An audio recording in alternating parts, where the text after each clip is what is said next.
All right, journalist and founder of The Lever, David Sirota, is here to discuss some of his latest work. Welcome, David. Thank you. Thanks for having me. Of course. Now, according to CNBC, the cost of the president's student debt cancellation plan may cost taxpayers an average of $2,000. David, what's your reaction to the CNBC estimate? How should people be thinking about some of those numbers? Well, I think we need to put them in context. I mean, the estimates I've seen about $300 billion to $400 billion on student debt relief. And I think the context of that, and I know the White House has been kind of hammering away at this, is the comparison with the Paycheck Protection Program, which was a similar debt forgiveness program, which cost about $800 billion. Look, I think the PPP program was a useful program that floated businesses through the pandemic. And I think the forgiveness of that debt was probably good for the economy. But we should be clear that it was a much bigger program and a much more regressive program. The Federal Reserve noted that 72% of the PPP program went to the richest 20% of the country, and only $1 out of every $4 of that program actually made it to workers in the form of wages and benefits. As compared to the student debt relief program, which is about $300 to $400 billion, delivering about 60%, delivering the majority of its benefits to the bottom 60% of income earners. I think the comparison is important for us to ask what are we controversializing when it comes to who benefits and who doesn't. There wasn't much complaint about the PPP loan forgiveness, even though it was a bigger, more regressive program. And there is now a kind of, in my view, a kind of media manufactured controversy over a much more progressive debt forgiveness program. And I think we have to ask, well, is it because the recipients in the PPP program were wealthier business owners primarily, and that the recipients of the student debt relief are primarily individual, lower income, ordinary people? Yeah, I do find it interesting the way that there has been so much focus on the question of fairness the past couple days. Right. And I think it's great to center fairness in all of our conversations, yet you don't see it in these other conversations, whether it's the Bush tax cuts in 2001, 2003, or whether it's Donald Trump's tax cuts in 2017, or basically any other policy.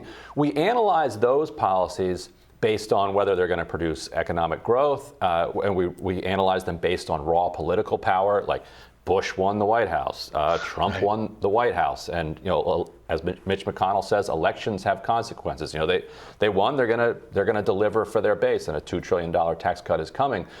So we understand power politics, like we understand constituencies. Yet it's only in this situation that all of a sudden, even though this was litigated in the campaign, even though Biden ran on this and said he was going to do it, and the American people voted him into office, and now he's doing it, we have to relitigate the fairness of it. Which is, it's a really good point, and some of the hypocrisy is just kind of shocking. I mean, I saw yesterday, as an example, Senator John Thune from South Dakota sort of making the Republican argument that this isn't fair to working class people. It's essentially a giveaway to a small segment of the population. I mean, I single him out because literally less than 3 weeks ago, John Thune put an amendment on the floor of the Senate that was passed to give a special $35 billion tax break to a handful of private equity moguls, and it passed into law. I mean, that happened less than 3 weeks ago. He was the author of that amendment. So you're right.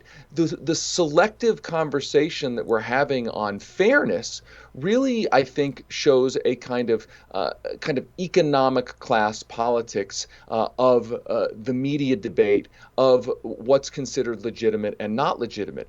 To put a finer point on it, when the government is fulfilling a promise to help working people, to help people who don't have armies of lobbyists in Washington, all of a sudden there's a scandalized debate about fairness. By contrast, when the government is giving, for instance, a $35 billion tax break to a handful of private equity donors, that's barely even in the conversation, much less a controversy.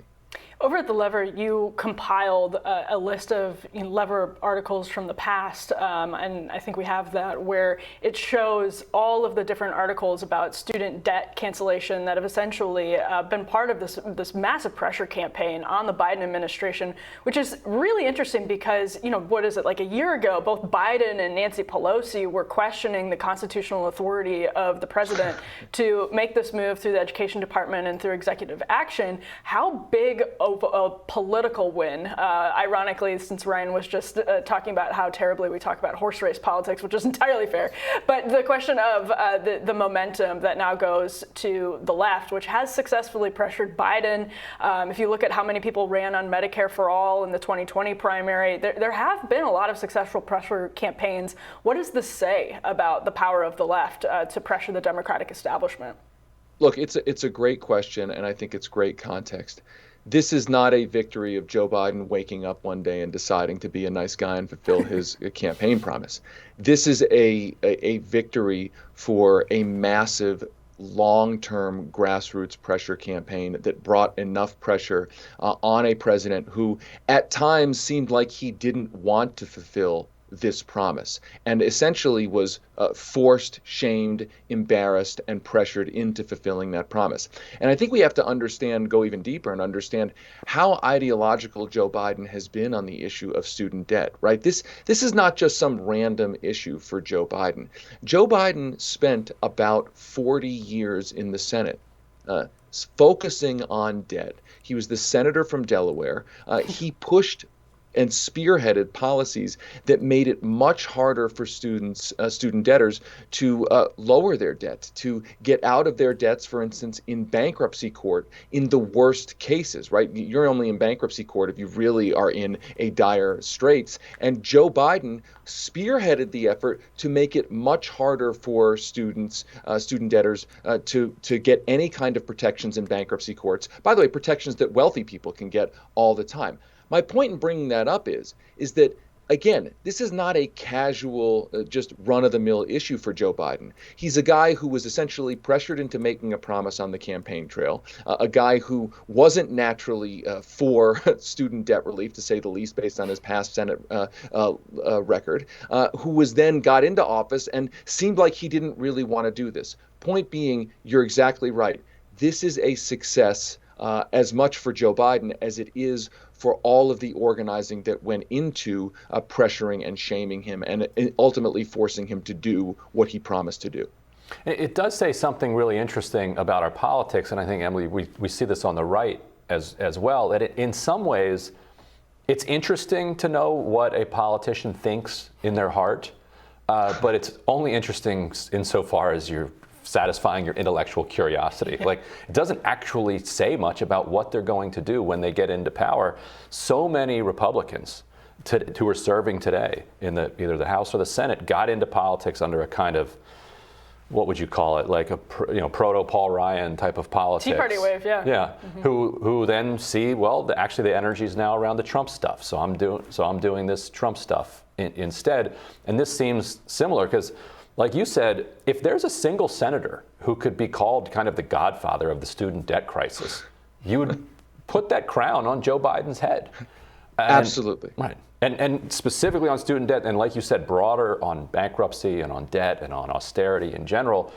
So the fact that with enough pressure, even he can be brought around. Even like you said, over the past year, he sent a lot of signals that he did not want to do this. Didn't think it was legal, and also did not want to do it. Even asked his education department to come back and study whether or not he has the authority to do this, even though the education department had said multiple times in the past. So we never saw that study. So clearly it came back, said you can do this. So has this shaped your thinking at all about the way that politicians can be pressured to see a reversal so stark, or is this what you should expect from enough of a pressure campaign? Look, this confirms my long-term belief that politicians are basically almost amoral inputs into the political system, and that it's up to us, the collective us to try to move those politicians and to try to bring enough pressure on them to get the results that we want. So I think Joe Biden is a lot of things. One thing he does not seem to be is a hardcore ideologue, first and foremost. I think he is first and foremost a quintessential politician, almost a thumb in the wind politician. And frankly, in a sense, I think there's something healthy about this in this way. That Democrats, I think, have gotten presidents who the Democratic base has kind of worshipped, cult of personality style. I mean, that kind of thing is happening in the Republicans with Donald Trump as well. And that Joe Biden is kind of different. Joe Biden is kind of a run-of-the-mill politician who not a lot of people have a deep sort of abiding loyalty to because they're such a charismatic, singular figure like an Obama or even a Bill Clinton, right? And I think that creates the dynamic where more pressure can be brought on a president like that because there's less personal affinity. And that's actually how it's supposed to work.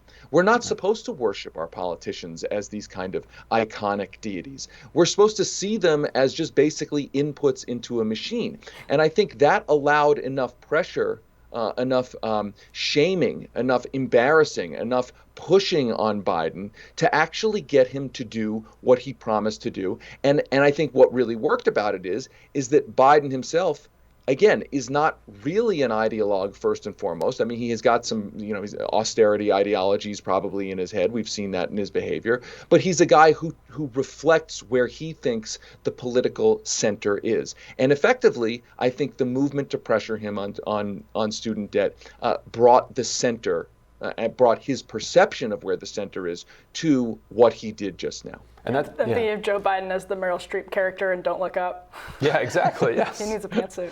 Yeah, and so that's a really key point because during the Obama years, there were some of us, you, me, and a handful of others who were able to publicly criticize Obama, from the very beginning. But outside of that, kind of a small group, you were ostracized if. Right. From the kind of progressive movement, if you said anything negative about President Biden, Bernie Sanders. President Obama, yeah. How dare you? How could you say this about the hope and change man? And as a result, then he's just left to his own devices. So I think it's a great point. Here's two weak presidents.